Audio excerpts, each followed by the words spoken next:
Well, hello and welcome to another edition of the Notorious Jawcast, the official video cast of the city of Moose Jaw, Canada's most notorious city. I'm Craig Hemingway, Communications Manager, and coming up on this edition, we'll speak with City Manager Jim Pufalt. We're going to preview a couple of significant items that are on the agenda for the September 13th City Council meeting, and we'll also discuss the recently released 2022 Budget and Transit Survey. What's the purpose of the survey? How can you take the survey? Answers to those questions and more coming up in a moment. But before we get there, we want to tell you about getting notoriously active and some really exciting news for recreation members. First, there's a celebration coming up. Did you know that September 14th, 1996 was the grand opening for the Kinsman Sportsplex? Well, it was. 25 years later, and here we are with a magnificent facility that serves so many Moose Jaw residents. And we're going to celebrate the 25th anniversary, which is, they call it the silver anniversary. No silver involved. In fact, you don't have to cough up anything to take a swim. Free swimming for everybody on Tuesday, September 14th at the city's Kinsman Sportsplex. And stay tuned. Coming up early next week, we may have found some old footage from the grand opening ceremonies. We're furiously working on getting that digitized, and we'll put that out as soon as we can get it. So that's exciting.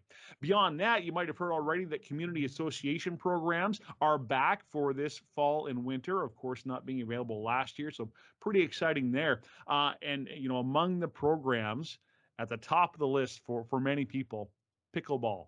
Yes, pickleball. A few different nights you can play pickleball in the city of Moose Jaw for all ages and skill levels. We've got pickleball to register for. Also, register for badminton, women's volleyball, and a whole bunch more. And beyond that, community association fitness classes are, of course, coming back, and they're actually included. If you are a holder of a recreation pass for the city of Moose Jaw, those community association fitness classes are covered under there, so no extra cost for you. And of course, your membership pass gets you into the city of Moose Jaw programs, water workouts, and the rest. So if you want to find out more about all the classes and programs available, and get registered, all you have to do is check out the online recreation registration link. That is for you at the top of the homepage of moosejaw.ca. It's actually in a couple places on our homepage, and it's right on the front of the free City of Moose Jaw app as well. So get notoriously active this fall and winter, and check that out. Now, on to our conversation with the city manager to talk council reports and surveys and more. Jim Pufalt, thanks for joining us. Good afternoon, Craig. A pleasure as always. Coming up on Monday, as we tape this, it's Friday the 10th, and coming up on Monday 13th is the next regular meeting of City Council. Let's start there. I just wanted to remind people that, if they don't already, watch the council meetings. They are broadcast live on Shaw Cable. They're also streamed through the link, the City Council Minutes and Meetings page on our website. So you can always watch the meetings there when they start at 5:30 on council nights.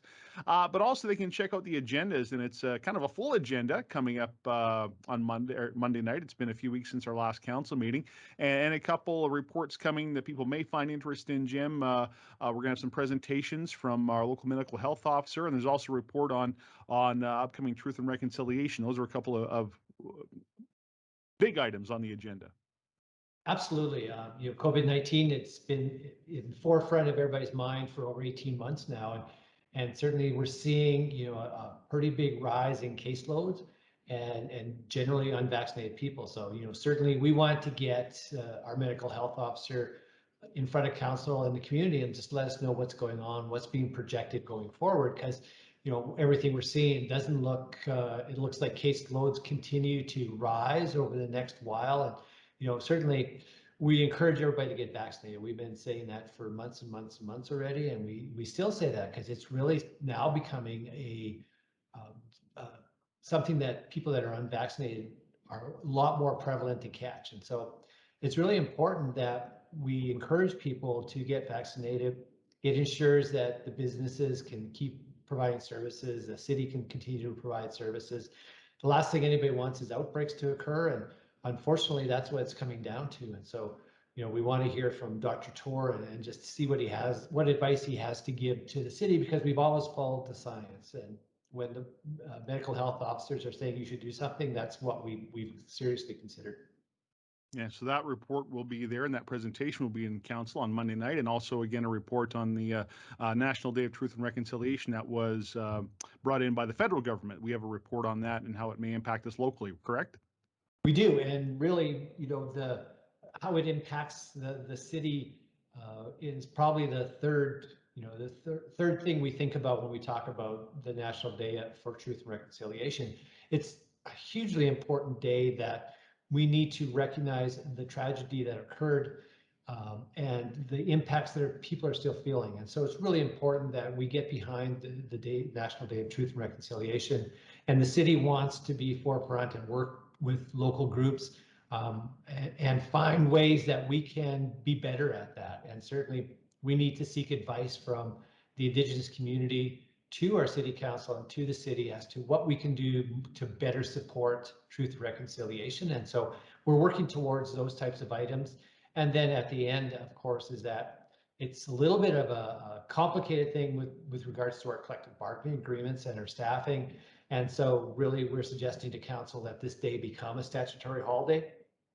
And for 20 and 21, and that we would go forward every year, and more like the importance of this day can't be lost. And so it's we believe that we declare it a year at a time, just so we can bring it forward back in front of people and just say, this is what this day is about. It's not about a day off. It's about recognizing what has occurred and what we can do to be better and help our neighbors and our friends to get through and to find ways to be more harmonious going forward. So it's really a truly important day that we're looking forward to, and we're glad we were able to find a way, and hopefully it still has to get in front of council, of course, but recommending that it does become a statutory holiday. But we take efforts to work towards truth and reconciliation and things that we can do to help. And it's certainly part of our strategic plan is to develop a closer relationship with the Indigenous community. And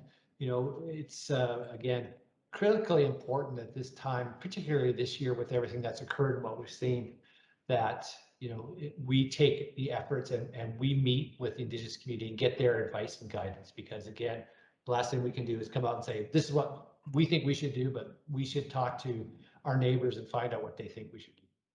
Well, you can check out the report and the entire agenda right now is up on the City Council Minutes and Meetings page. You just click on the council calendar, and on the 13th, you'll see the agenda link there, and you can check it all out. And then, of course, join us by watching live as it happens on Monday night at the next regular meeting of Moose Jaw City Council. And as we sit here a week after Labor Day recording this, summer is, for all intents and purposes, is over, and it's a refocusing time here at City Hall. Always on the ball, but with holidays ending, it's a lot going on, finishing up construction season, and of course, now is a time where a lot of thought is being put into preparing the budget that will be presented to council for them to deliberate at the end of this year. And to that end, Jim, we launched just over a week ago the City Council 2022 Budget and Transit Survey. From your perspective, the purpose behind doing this? Well, certainly it's to get input from the people in the community, our shareholders, the people that we work for. We'd like to hear what they have to say about what we should be doing, what our priorities should be. And so we want to get the information in front of our shareholders. Please feel free to send us the information. As with any advice and guidance, there's only so much we can do sometimes, or things that possibly are not fitting into our strategic plan. But certainly share the information, because without it, we don't have enough information. So the more information we have, the better.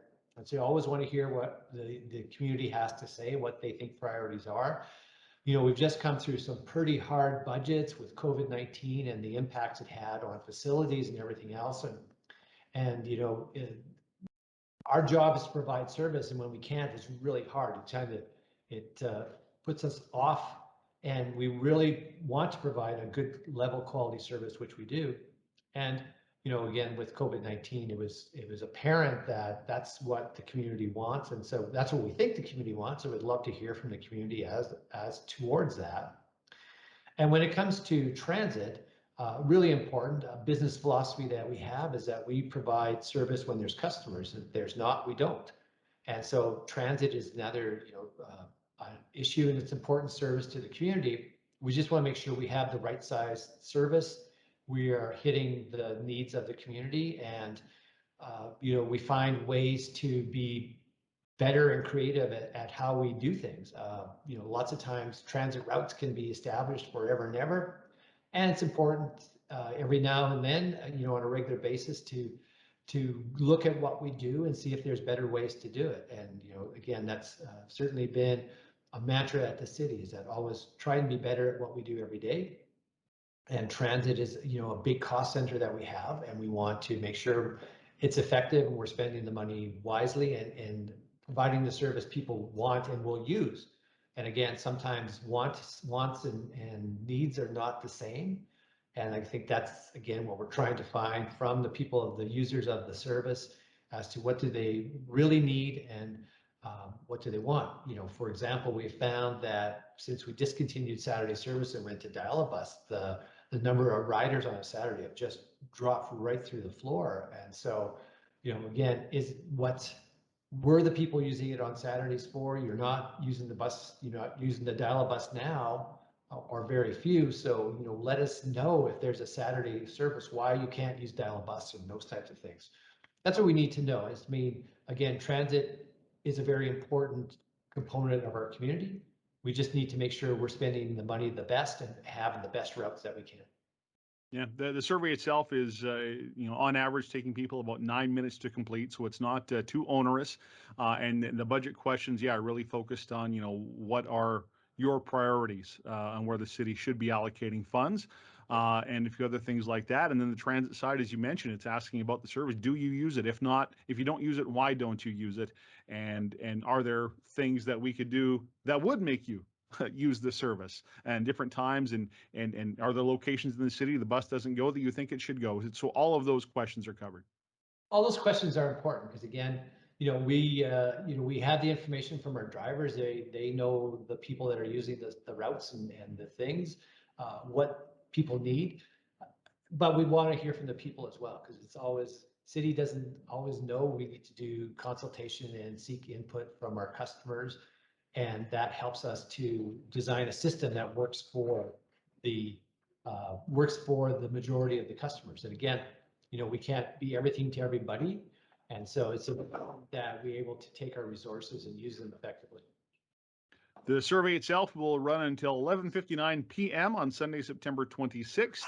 And you can find the link with the homepage at moosejaw.ca, or we've got the transit link on the Free City Moose Jaw app. It's right there on the home screen when you open that up. So we encourage you to, if you have not already taken the survey, to take it and share with your friends and family in the city of Moose Jaw who also would like to have their voices heard. Anything we've missed, City Manager Jim Pufalt?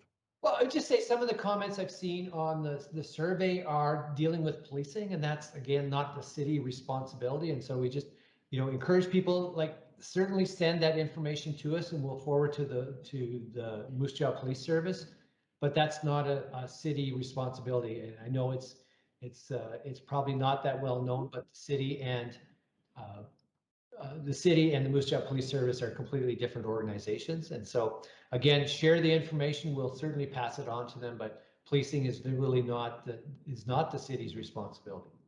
Right, that's true. Funded by Moose Jaw taxpayers, but run by the Moose Jaw Police Board of Commissioners, correct?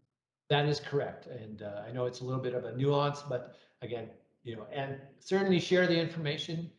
We'll make sure it gets to the right spot. But again, those are things that generally the city doesn't become involved in, because policing is looked after by the Moose Jaw Police Service. City Manager Jim Pufalt, thank you for your time. Thanks, Craig. A pleasure as always.